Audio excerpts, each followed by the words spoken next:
আসসালামু আলাইকুম। আশা করি সবাই ভালো আছেন। ডক্টর মোহাম্মদ ইউনূস আগামী 22 তারিখে আমেরিকা যাচ্ছেন সফরে, রাষ্ট্রীয় সফরে, সরকারি সফরে, জাতিসংঘের অধিবেশন উপলক্ষে। এর আগে তিনি একটি পুরস্কার আনার জন্য গিয়েছিলেন লন্ডনে।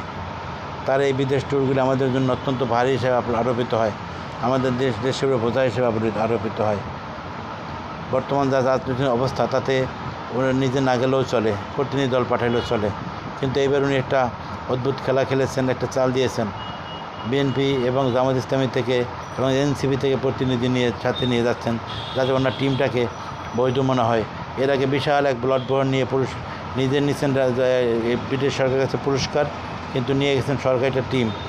যার ফলে লন্ডন সফরের পরে যখন কোনো সরকারি কাজ হয় নাই, মিডিয়াতে ব্যাপক সমালোচিত হয়েছেন তিনি।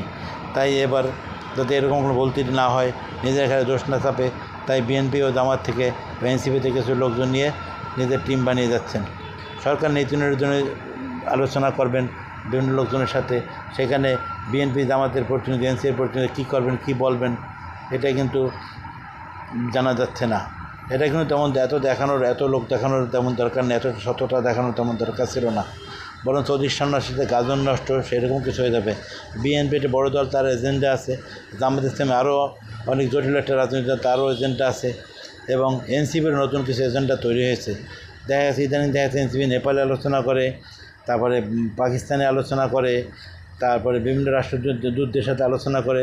অতএব তারও কিছু এজেন্ডা আছে। এই তিন পাগল নিয়ে যে গানটির কথাই লাস্টে না কার্যকরী হয়, তিন পাগলের হলো মেলা দেশে, তোরা কেউ যাস না এই পাগলের দেশে। শেষে না আমাদের দেশে আসতেই রাজি না হয়। আর আমেরিকার সাথে আলোচনা, সে তো ভয়ঙ্কর ব্যাপার।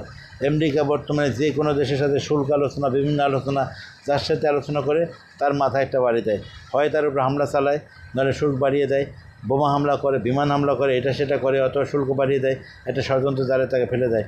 আমাদের দেশেও আমেরিকান বিমান ওঠানামা করতেছে, আমেরিকান সৈন্য মহড়া করতেছে।